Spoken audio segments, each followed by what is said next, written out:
We're talking now with our OSU Extension Crop Marketing Specialist, Dr. Todd Hubbs. We're spending some time this week, Todd, looking back and looking forward. So when you take a look at 2025 as a whole, what are some of the really big things that stand out for you?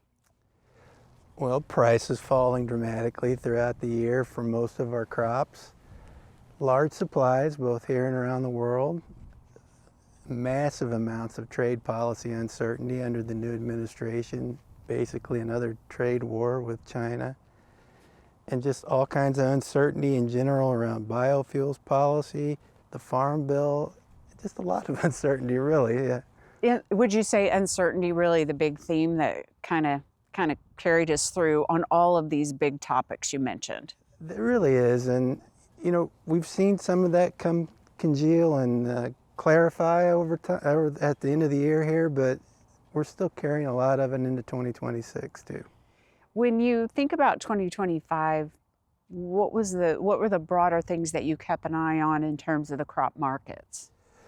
Well, I was watching price like a hawk.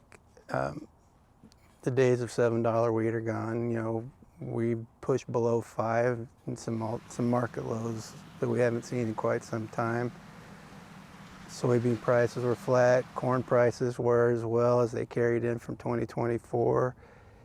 We've just seen a lot of pressure on price.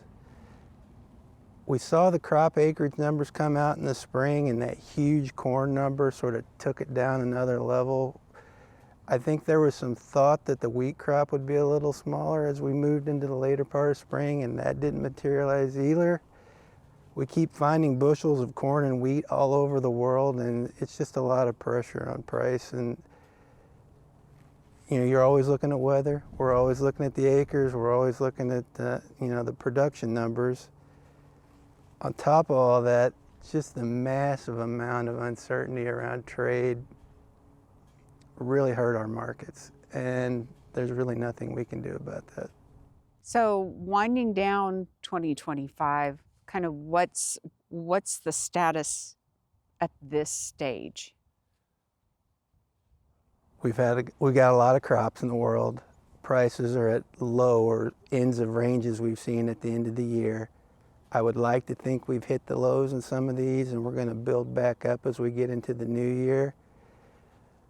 But there's a lot of reports and data out ahead of us, and what happens in the southern hemisphere with South America and their crops is going to matter a lot early next year. How we resolve all these trade issues. Do we have solid deals? Does China show up? Is everybody going to do what they said they were going to do? That's all out in front of us, and so still a load of uncertainty that could weigh on the markets. And I think a best case scenario under that particular scenario is price is sort of flat where we are right now, but I'd like to see them build back as we get some certainty. So in this uncertainty, kind of thinking about your strategy and coming up with your plan, that will give you some measure of control of at least your own situation, which should help, maybe provide a little bit of hope and optimism. I like marketing plans, but the first step in a marketing plan is knowing what your budget is. You have to know what you can take to make money.